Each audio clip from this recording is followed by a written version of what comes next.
Mon frère, l'histoire a déjà prouvé que Franklin Nyamsi est un panafricaniste de façade. Ça, il n'y a pas d'ambiguïté là-dessus.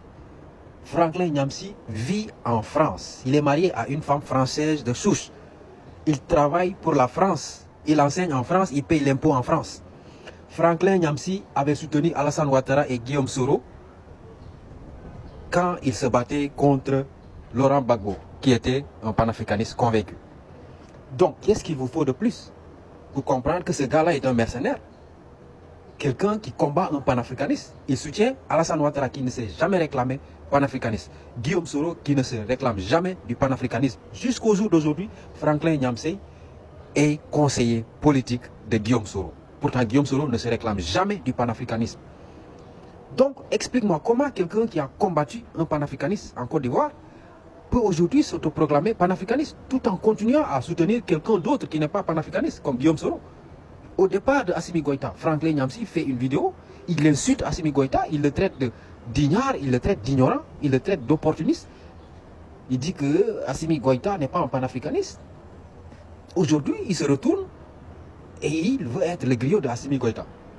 Comment est-ce que vous pouvez considérer cette personne comme un panafricaniste? Ousmane Sonko, dès le départ, en 2014, au siège du PASTEF, vous allez regarder les archives, vous allez voir les photos de Cheikh Anta Diop, de Mamadou Dia, hein, de Thomas Sankara.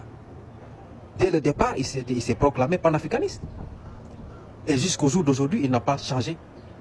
Ousmane Sonko, quand le Mali avait connu son problème, l'embargo et tout, après le coup d'État au Mali, Ousmane Sonko a montré sa position. Il était dans l'opposition. Il a pris position en disant qu'il soutient la révolution malienne. Et en ce moment, il n'y avait aucun parti politique africain de l'opposition qui osait prendre la parole pour soutenir les Maliens. Ok? Donc, qu'est-ce que vous pouvez nous dire? L'histoire nous montre. L'histoire nous a déjà montré qui est qui et qui fait quoi.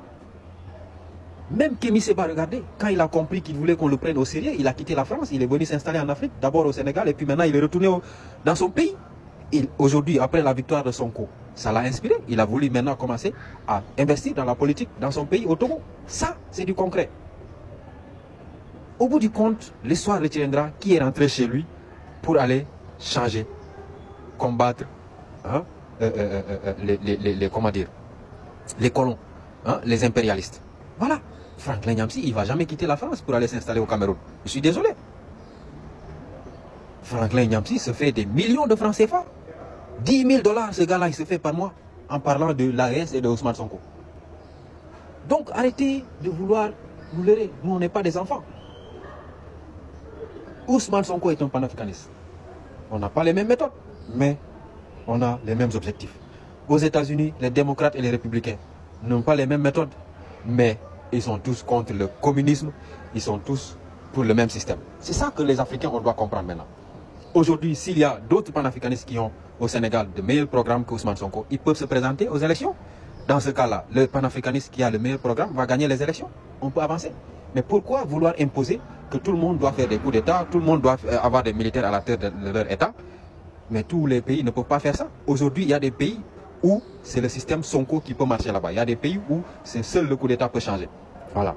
Des pays, maintenant, si vous voulez que les jeunes aillent soutenir Assimi Goïta, alors que dans leur pays, il y a des dictatures, il y a l'impérialisme, qu'est-ce qu'ils vont faire? S'ils ne sont pas dans l'armée, ils vont faire quoi?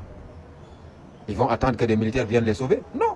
Il faut qu'ils aient le courage d'aller fonder des partis et de s'inspirer d'Ousmane Sonko et d'aller conquérir le pouvoir. Franklin Nyamsi, qu'est-ce qu'il fait concrètement? Il se comporte comme un enfant sur les réseaux sociaux.